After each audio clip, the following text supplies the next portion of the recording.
আউযুবিল্লাহি মিনাশ শাইতানির রাজিম বিসমিল্লাহির রহমানির রহিম। আসসালামু আলাইকুম।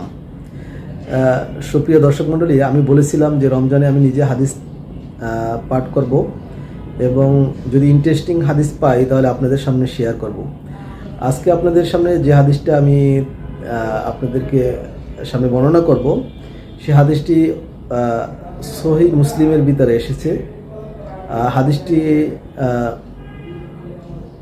বর্ণনা করেছেন হযরত আমর ইবনে সাইদ ইবনুল আস রাদিয়াল্লাহু তাআলা আনহু। হাদিস নাম্বার হচ্ছে 431। আর তিনি বর্ণনা করেছেন, তিনি বলেছেন, আমি একবার হযরত ওসমান রাদিয়াল্লাহু তাআলা আনহুর নিকট উপস্থিত ছিলাম।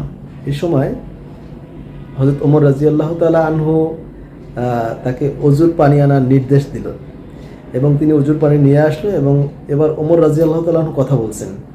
তিনি বলছেন যে আমি রাসূলুল্লাহ সাল্লাল্লাহু আলাইহি সাল্লামকে বলতে শুনেছি। কথাটা মনে রেখেন, বর্ণনা করছে ওমর ইবনে সাইদ। এবার তিনি বর্ণনা করছেন যে আমি ওসমান রাদিয়াল্লাহু তাআলা আনহুর কাছে উপস্থিত থাকার পর ওসমান রাদিয়াল্লাহু তাআলা আনহু উজুর পানি আনার নির্দেশ করেছেন এবং তিনি এবার বর্ণনা করতেছেন। এবার কে বলছে কথা? ওসমান রাদিয়াল্লাহু তাআলা আনহু কথা বলছেন এবং তিনি বলছেন যে আমি রাসূলুল্লাহ সাল্লাল্লাহু আলাইহি সাল্লামকে বলতে শুনেছি। কি বলতে শুনেছে? এবার রাসূলুল্লাহ সাল্লাল্লাহু আলাইহি ওয়াসাল্লাম কথা বলছেন। রাসূলুল্লাহ সাল্লাল্লাহু আলাইহি ওয়াসাল্লাম বলেছেন, যদি কোনো মুসলিম উত্তম রূপে, খেয়াল করেন, ওযু করে, যদি কোনো মুসলিম উত্তম রূপে ওযু করে, কখন ওযু করে? যখন ফরজ নামাজে রক্ত হয়। যখন ফরজ নামাজে রক্ত হয় তখন সে উত্তম রূপে ওযু করে এবং নামাজের নিয়মগুলো উত্তম রূপে পালন করে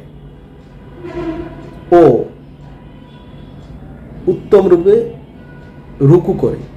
দেখেন, নামাজের রুকুটা কিন্তু সমস্ত নিয়মের ভিতরই, ব্যাপারে আলাদাভাবে তাকিদ দিয়েছে।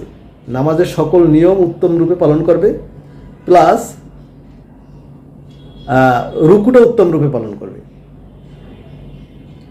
তাহলে ইন্টারেস্টিং পয়েন্টটা হচ্ছে, আল্লাহ রসুল বলতেছেন, হাদিসটা সহিহ, মনে রাখবেন, তিনি বলছেন যে এই নামাজ শেষ করার পরে যদি কোনো কবিরা গুনাহে লিপ্ত না হয়, মনে রাখেন, যদি কোনো কবিরা গুনাহে লিপ্ত না হন, তাহলে পিছনের আপনার যতগুলো গুনাহ আছে সব গুনার কাফারা এই নামাজ যথেষ্ট।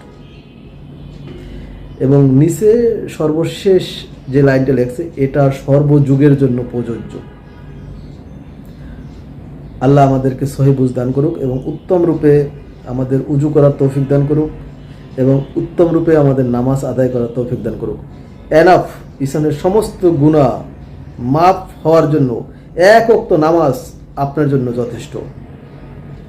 আসসালামু আলাইকুম ওয়া রাহমাতুল্লাহ।